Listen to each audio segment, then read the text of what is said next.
இங்க பாங்கு கேம் விளையாடி தோத்தது மட்டும் இல்லாம கடன் வாங்கி விளையாண்டு திரும்ப தோத்துருக்கான். நினைச்சு அவன் அழுதுட்டு இருக்கும் போது அப்பன்னு பார்த்து நம்ம கிம்முக்கு ஒரு போன் வருது. அதுல நீங்க தான் பாங்கோட அம்மாவா சொல்லி கேக்குறான். என்னது பாங்கோட அம்மாவா, எவ்வளவு தைரியம் இருந்தா இப்படி சொல்லுவ அப்படின்ற மாதிரி கிம் கத்த, பாங்குண்டி அம்மா தானே போன் பேசுறாங்க, கொஞ்சம் சைலண்டா இரு அப்படின்ட்டு கிம் கிட்ட சொல்ல நம்ம கிம்முக்கும் அவர் என்ன சொல்றா சொல்லி புரிஞ்சிருது. சோ ஆக்சுவலா கடன் வாங்கறதுக்கு முன்னாடி பாங்கோட ஃப்ரெண்டு பேரண்ட்ஸ் நம்பர் கூட சொல்லி கேட்டிருப்பான். அதுக்குதான் பாங்கு கிம்மோட நம்பரை கொடுத்திருக்கான். இப்ப கிம்மோ நான் தான் பாங்கோட அம்மா பேசுறேன், என்ன ஆச்சு அப்படின்ற மாதிரி கேட்க, உங்க பையன் என் கிட்ட இருந்து 20 மில்லியன் வான் கடன் வாங்கியிருக்கான், அதை நீங்க கூடிய சீக்கிரத்துல அடைக்கலன்னா ரொம்பவே பிரச்சனை ஆயிரும் அப்படின்ற மாதிரி சொல்ல, திரும்ப கேம் விளையாண்டுருக்கானா, என்னால அவனோட கடனை அடைக்க முடியாது, அவனை நீங்க என்ன வேணா பண்ணுங்க, நான் அவனோட போக்கிலே விட்டுட்டேன், நீங்க அவனை கொல்றது அவனை தூக்கிட்டு போறது அது உங்களோட விருப்பம் அப்படின்ட்டு நம்ம கிம் போனை கட் பண்ணிடுறாங்க. இப்ப நம்ம ஹீரோவும் நம்ம பாங்கு பெரிய அளவுல தோத்துருக்காரு, அதனால அவனை தூக்கிட்டு போறதுக்கு நிறைய பேர் வருவாங்க, அதை வச்சு அவங்களோட இடத்த கண்டுபிடிச்சிடலாம் அப்படின்ற மாதிரி நம்ம ஹீரோ சொல்லுவான். ஸோ அடுத்த நாள் பாங்கு ஸ்கூலை விட்டு வந்துட்டு இருப்பான். எதிர்க்க தான் நம்ம கிம் பார்த்தீங்கன்னா காரில் உட்காந்துட்டு இருப்பாங்க. இப்போ கிம்மும் லைட்டாக சைடில் திரும்பி பார்த்தா அங்கே பார்த்தா ஒரு கடையில் சாப்பாடு செஞ்சுட்டு இருப்பாங்க. அதை பார்த்து நம்ம கிம்முக்கு எச்சி ஊற ஆரம்பிச்சிருது. அது மட்டும் இல்லாமல் அங்கே இருக்கிற மக்கள் சாப்பிட்றத பார்த்த உடனே நம்ம கிம்முக்குமே அதை சாப்பிட்டு ஆகணும்னு சொல்லி ஆசை வந்துடுது. இந்த சைடில் கிம்மை தூக்கிட்டு போயிடுவாங்களான்னு சொல்லி பார்த்துட்டு இருக்க, அது பார்த்தீங்கன்னா காலியாக போகுது. இந்த சைட்ல பாங்கு நண்டு வந்துட்டு இருக்க, உடனே கிம்மோ இறங்கி போய் எனக்கு ஒரு பிளேட்டை போடுங்க அப்படின்ற மாதிரி சொல்லிடுவா. இவனும் பாங்கு வரானா சொல்லி பார்த்துட்டே சாப்பிட்டுட்டு இருக்க, அப்படியே நைஸா இந்த சைட்ல பாத்தீங்கன்னா பாங்க கடத்திட்டு போயிடுறாங்க. கிம்மோ ஒரு வாய் சாப்பிட்டு திரும்ப பார்த்தா பாங்கோட சேர்த்து யாருமே அந்த இடத்துல காணும். அதை பார்த்த உடனே இவளுக்கு என்ன பண்றது தெரியாம முழிச்சிட்டு இருக்கறா. அப்படியே இந்த சைட்ல பாங்க கடத்திட்டு கூட்டு போயிட்டு இருக்க, இங்க இருக்கிற ஒருத்தவனும் எல்லார் போனையும் அன்லாக் பண்ணி கொடுங்க அப்படின்ற மாதிரி கேட்பான். பாங்கு ERPல இருக்கிறது எல்லா மெசேஜும் அதுல இருக்கும். உடனே என்ன பண்றது தெரியாம ஜன்னலை திறந்து போனை பாத்தீங்கன்னா கீழே போட்டுறான். இவனும் அப்படியே நடிக்கிற மாதிரி போன் தெரியாம கீழே வந்துருச்சு அப்படின்ற மாதிரி சொல்லிட்டு இருக்க, அப்பன்னு பார்த்து அந்த போனுக்கு நம்ம கிம் போன் அடிக்கிறாங்க. கிம்மும் அவன் நேரா தான் வந்துட்டு இருந்தா, அதை நான் பார்த்துட்டு தான் இருந்தேன், ஒரு செகண்ட்ல காணா போயிட்டா அப்படின்ற மாதிரி புலம்பிட்டு இருக்க, உடனே நம்ம ஹீரோவும் அங்க இருக்க சிசி கேமரால பாக்கலான்ற மாதிரி சொல்லுவாரு. அப்படியே இந்த சைட்ல கடத்திட்டு வந்த அந்த 2 பொண்ணுகிட்டையும் பேங்க்குள்ள போய் எல்லா காசையும் எடுத்துட்டு வந்து என்கிட்ட கொடுத்து உன்னோட கடனை அடிச்சுக்கோ அப்படின்ற மாதிரி சொல்லுவான்.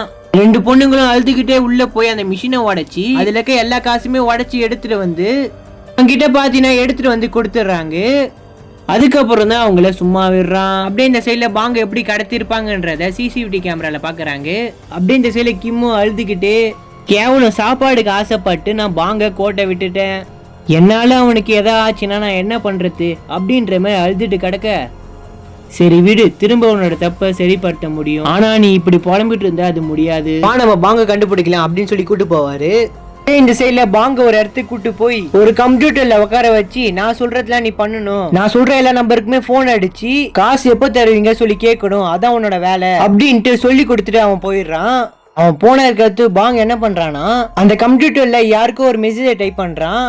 அப்ப சடனா அங்க இருந்து ஒரு பையன் வந்து, இப்படிலாம் மெசேஜ் பண்ணாத, நம்மள சுத்தி எல்லாருமே வாட்ச் பண்ணிட்டு இருக்காங்க, இப்படிலாம் பண்ணாத மாட்டிப்ப அப்படின்ற மாதிரி ஒரு பையன் சொல்லிட்டு இருக்க, இப்ப வெளியில இருந்து ஒருத்தவனும் உள்ள வந்து திரும்ப செக் பண்ணுவான். பட்டுன்னு நம்ம பாங்கு எல்லா மெசேஜும் டிலீட் பண்ண, உன்னை யார இடத்து விட்டு ஏஞ்சுக்க சொன்னா அப்படின்ட்டு அவனை போட்டு பயங்கரமா அடிக்க ஆரம்பிச்சிடறான்.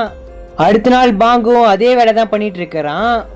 இந்த சைட்ல அடி வாங்கின பையனும் அவனால வேலை செய்ய முடியாம அந்த இடத்துல படுத்து தூங்கிட்டு இருப்பான். எங்களோட பாஸே ஏதோ எரர் வந்திருக்குன்னு சொல்லி டென்ஷன்ல இருக்காரு, நீ வேற தூங்கிட்டு இருக்கியான்னு சொல்லிட்டு அவனை அடிக்கலாம் சொல்லி போவான். அப்ப அந்த இடத்துக்கு பாங்கு வந்து அவனை அடிக்காதீங்க, உங்க பாஸுக்கு வந்து எரரை நல்லா கிளியர் பண்ண முடியும், அவர்கிட்ட என்ன கூட்டு போங்க அப்படின்ற மாதிரி பாங்க் கேட்பான். அவனையுமே கூட்டு போய் அவன் பாஸ் உட்கார சீட்ல உட்கார வச்சு அந்த எரரை கிளியர் பண்றதுக்காக ட்ரை பண்ணிட்டு இருக்கிறான்.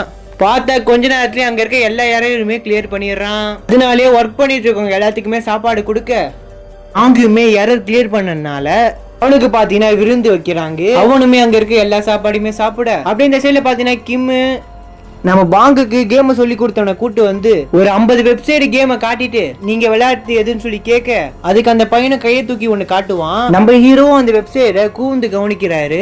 அதுக்கப்புறம் அந்த வெப்சைட்டுக்குள்ள போய் பாங்கு இருக்க அட்ரஸ் எப்படியோ கண்டுபிடிச்சிடுறாங்க. உடனே எல்லாருமே அந்த லொகேஷனுக்கு போக ஆரம்பிக்கிறாங்க. போய் பார்த்தா நிறைய பசங்களை அங்கதான் கடத்தி வச்சுக்கிறாங்க. போன உடனே நம்ம கிம்முக்கும் கோவம் வந்து அங்க இருக்கிற ஒருத்தனை போட்டு பயங்கரமா அடிக்க ஆரம்பிச்சிடுறா. அதுக்கப்புறம் உள்ள போய் பார்த்தா இடத்துல 50 பேர் இருக்காங்க. ஹீரோவும் கொஞ்சம் வெயிட் பண்ணு அப்படின்ற மாதிரி சொல்ல ஆஹா அது எதுவுமே கேட்காம இவங்களை அடிச்சு பாங்க காப்பாத்தணும் அப்படின்ற மைண்ட் செட்டுக்கு போயிடுறா. இங்க இருக்கிறவங்களும் என்னடா டேய் பொண்ணுகிட்ட போய் அடி வாங்கிட்டு வந்திருக்க, இவளை கூட அடிக்க முடியலையா அப்படின்ற மாதிரி அங்க இருக்கவங்க சொல்லுவாங்க. உடனே இவளும் கோவத்தோட கொண்டைய கட்டிக்கிட்டு அங்க இருக்கிறவங்க எல்லாரையுமே போட்டு பயங்கரமா அடிக்க ஆரம்பிச்சிடுறா. கூடவும் நம்ம ஹீரோ சப்போர்ட்டுக்கு வந்து அடிக்கிறாரு. அதுக்கப்புறம் கொஞ்ச நேரத்தை எல்லாருமே அடிச்சு சாச்சிடுறாங்க. இப்ப பாங்கே அந்த இடத்த விட்டு வெளில வந்து பாக்குறான். நம்ம ஹீரோக்கு இப்பதான் சிரிப்பே வருது. நம்ம கிம் அழுகுற நிலைமைக்கு போயிடுறாங்க. அவங்களும் கிட்ட போய் உனக்கு ஒன்னும் ஆகல, எங்கேயுமே அடிப்படல அப்படின்ற மாதிரி விசாரிச்சுட்டு இருக்க, அப்படியே இந்த சைட்ல நம்ம ஹீரோவும் போய் அந்த ஹெட்டை போய் அடிச்சு வெப்சைட் எல்லாத்தையுமே மூடிடுறான். அதுக்கப்புறம் போலீஸ்லாம் வந்து அவங்கள பிடிச்சிட்டு போயிடுறாங்க. கடைசியில அந்த பையனோட அப்பாவும் வந்து நன்றி சொல்லிட்டு போயிடுறாரு.